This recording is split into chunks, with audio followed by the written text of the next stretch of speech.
پیارے رسول صلی اللہ تعالیٰ علیہ وسلم سے سوال کیا گیا، ما هذه الاضاحی، یا رسول اللہ کے رسول یہ قربانیاں جو ہم کرتے ہیں کیا ہیں؟ پیارے رسول صلی اللہ تعالیٰ علیہ وسلم نے قربانیوں کی حقیقت بتائی، ہی سنت ابیکم ابراہیم، یہ تمہارے والد ماجد حضرت ابراہیم علیہ السلام کی یادگار ہے۔ گویا کہ اللہ نے ابراہیم علیہ السلام کو قربانی کا حکم دیا، اور اس کے بعد ابراہیم علیہ السلام کی یادگار میں ہم قربانیاں کرتے ہیں۔ اللہ پاک نے ابراہیم علیہ السلام کو خواب کے ذریعے سے بیٹے کو ذبح کرنے کی طرف اشارہ فرمایا۔ یہ معاملہ تھا خواب سے۔ براہ راست بھی اللہ پاک ابراہیم علیہ السلام کو کہہ سکتے تھے کہ اپنے بیٹے کو اللہ کے نام پر قربان کر دو، وہی آ سکتی تھی، جبریل آ سکتے تھے، مگر ایسا اللہ پاک نے نہیں فرمایا، خواب کے ذریعے سے اشارہ دیا۔ کیوں اشارہ دیا؟ یہ سبق سمجھانا تھا کہ اس انسان کو، اس بندے کو، اس مسلمان کو اللہ کے حکم تو بہت بعد کی چیز ہے، اللہ کے اشارے پر بھی اپنا سب کچھ قربان کر دینا چاہیے، اشارے پر بھی سب کچھ قربان کر دینا چاہیے۔ تو اس لیے ابراہیم علیہ السلام کو خواب میں اشارہ ملا، اور ابراہیم علیہ السلام نے آ کے بیٹے سے یہ کہا، انی اریٰ فی المنام انی اذبحک، میں خواب میں آپ کو ذبح کرتے ہوئے دیکھ رہا ہوں، فانظر ماذا تریٰ، بتا تیری کیا رائے ہے۔ کیوں پوچھا ابراہیم علیہ السلام نے؟ نہ پوچھتے تو کیا ذبح نہیں کر سکتے تھے؟ نہیں، مقصود یہ تھا کہ حضرت اسماعیل علیہ السلام کو مکمل طور پر ثواب میں شریک کرے، اور مکمل طور پر جب وہ بھی آمادہ ہو گئے تو فلما اسلما وتلہ للجبین، جب ابراہیم علیہ السلام 100% ذبح کرنے پر آمادہ ہو گئے، اسماعیل علیہ السلام ذبح ہونے پر آمادہ ہو گئے، تو ابراہیم علیہ السلام نے حضرت اسماعیل علیہ السلام کو لٹا دیا۔ اسماعیل علیہ السلام نے ارشاد فرمایا، افعل ما تؤمر، آپ کو جو حکم آیا ہے، اشارے میں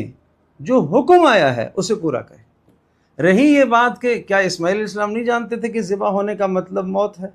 ذبح ہونے کا مطلب جان جانی ہے، ذبح ہونے سے تکلیف ہوگی، درد لگے گا، لیکن کیا خوبصورت جملہ ارشاد فرمایا، ستجدنی انشاء اللہ من الصابرین، آپ مجھے صبر کرنے والوں میں سے پائیں گے۔ یہ نہیں فرمایا کہ میں صبر کروں گا،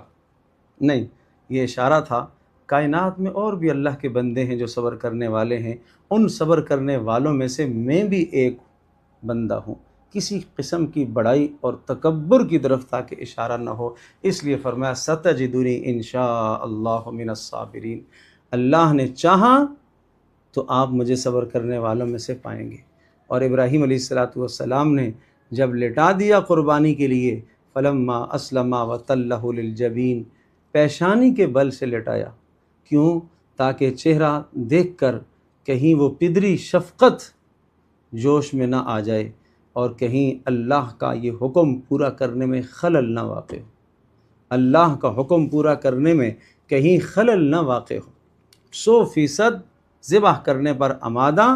اور اسماعیل علیہ السلام 100% ذبح ہونے پر آمادہ۔ مگر آج آسمان بھی دیکھ رہا ہے اور آج زمین بھی دیکھ رہی ہے کہ ایک باپ ابراہیم جس کا نام ہے، وہ اپنے بیٹے اسماعیل کو جو بڑھاپے کی اولاد ہے، اللہ کے نام پر ذبح کر رہی ہے۔ آج ملائکہ بھی اس منظر کو دیکھ کر کانپ اٹھتے ہیں کہ ایک باپ اپنے بیٹے کو ذبح کر رہا ہے، اور سمجھایا کہ ہاں اللہ پاک کا حکم ہے، تو اللہ کے حکم کے سامنے اپنی محبوب سے محبوب تر چیز کو قربان کرنا یہ میرے لیے کوئی مشکل نہیں ہے، چونکہ اللہ کے حکم کے سامنے ابراہیم علیہ السلام نے اپنی جان کو بھی آگ کے سامنے پیش کیا، اللہ کے حکم کے سامنے ہجرت بھی کی، اللہ کے حکم کو پورا کرتے ہوئے اپنے بیٹے کو بھی قربان کیا، اور اللہ تبارک و تعالیٰ نے پھر اس بیٹے کے بدلے میں جنت سے مینڈا لا کر قربان کروایا، اور قیامت تک آنے والے انسانوں کے لیے ایک راحت اور آسانی والا انتظام کروا دیا کہ تم اس جانور کی قربانی کرو، مگر جذبات وہ رکھو جو ابراہیم علیہ السلام کے جذبات تھے، جذبات وہ رکھو جو اللہ کا حکم پورا کرنے کے لیے اسماعیل علیہ السلام کے جذبات تھے۔ اپنی تمام تر خواہشات کو، تمام تر لذتوں کو اللہ کے حکم کے پیچھے قربان کر دو، پھر تمہیں اس قربانی کا فلسفہ حاصل ہوگا۔ آج اولادوں کی تمنا پر ہم اللہ کے حکموں کو کتنا قربان کر دیتے ہیں۔ آج اولادوں کی چاہتوں پر نافرمانیاں ہوتی ہیں، بیویوں کی چاہتوں پر نافرمانیاں ہوتی ہیں، وہاں اللہ کی چاہت پر اولاد کو قربان کیا جا رہا ہے، اللہ کی چاہت پر، اللہ کی منشا پر اپنے آپ کو آگ کے سپرد کیا جا رہا ہے۔ یہ ہے ابراہیم علیہ السلام کی قربانی، جو ہر سال ذی الحجہ کے موقع پر ہمیں یہ یاد دلاتی ہے کہ تمہیں اللہ کے حکم کے سامنے اپنا سب کچھ، یہاں تک کہ اپنی جانوں کے نذرانے بھی، یہاں تک کہ اپنی اولادوں کو بھی قربان کرنا چاہیے۔ اللہ پاک یہ روح ہم سب کو نصیب فرمائے۔